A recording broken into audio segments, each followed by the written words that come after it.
একটা ছেলের অর্থ উপার্জন করা উচিত কারণ তাকে কেউ কোনোদিন খাওয়াবে না, আর একজন মেয়ের অর্থ উপার্জন করা উচিত যেন কেউ যদি তাকে কোনোদিন খাওয়ায় তার বিনিময়ে তাকে খোটা দিতে না পারে। এই কথাটা আমি আমার সকল স্টুডেন্টদেরকে সবসময় বলি।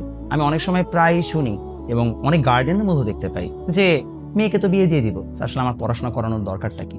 দেখেন, ইটস ওকে, হইতেই পারে হচ্ছে যে একজন হাউস ওয়াইফ হবে, হইতেই পারে হচ্ছে যে সে ঘর সামলাবে, that is really an important task. But I guess এই পৃথিবীতে সবচেয়ে ইম্পর্টেন্ট জিনিস হচ্ছে আপনি নিজেকে নিজে সামলাতে পারেন কিনা, নিজের দায়িত্ব নিজে নিতে পারেন কিনা। এবং এটার কারণ হচ্ছে একটা ছেলেকে আমরা সমাজে ছোটকাল থেকে এভাবে কন্ডিশন করি যে দেখো তোমার দায়িত্ব কেউ নিবে না। যেমন ছোটকাল থেকে আমাকে এটাই বোঝানো হয়েছে যে আমি যদি নিজের প্লেটে খাবার না আনতে পারি তাহলে আমি ওই দিন রাতে ক্ষুধার্ত ঘুমাবো এবং এটাই নর্মাল, এটা স্বাভাবিক। আমাকে ইনশিওর করতে হবে যেন আমি নিজেরটা আনতে পারি, আমি অন্যজনেরটাও হচ্ছে ম্যানেজ করতে পারি। কিন্তু একটা মেয়েকে যদি আমরা এইভাবে না শেখাই, সমস্যা যেটা দাঁড়াবে, আমরা জানি না যে আসলে একটা মেয়ের জীবনে তার পার্টনার কেমন হবে।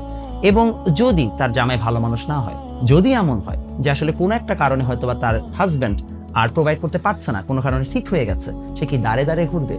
এই কারণে দরকার না মেয়েদেরকে সবসময় হচ্ছে যে পড়াশোনা করানো বা তাদেরকে ফাইন্যান্সিয়ালি কেপেবল করা, যে আমরা তার কাছ থেকে সবসময় হচ্ছে যে টাকাই চাচ্ছি বা তাকে আমরা ফাইন্যান্সিয়াল দায়িত্ব নিতে বলছি।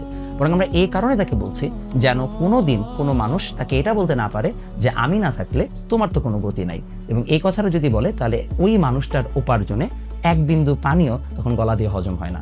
তাই যারা মেয়েরা আছো, যে কারণেই হোক, যা ইচ্ছা তাই হোক, লেখাপড়াটা অন্তত ঠিক মতো করো এবং লেখাপড়াটা করে নিজেকে ফাইন্যান্সিয়ালি কেপেবল বানানোর মতো অ্যাটলিস্ট চেষ্টাটা করো। কারণ লেটস বি অনেস্ট, এই পৃথিবীতে কেউ কারো আপন না। যাকে তোমার এখন মনে হচ্ছে সবচেয়ে ভালো মানুষ, যাকে যে এখন তোমাকে বলছে তোমাকে পৃথিবীটা এনে দিবে, হতেই পারে একদিন তার মন উঠে গেছে। তার মন উঠে গেলে যেন তোমাকে কোনোদিন থমকে থাকতে না হয়।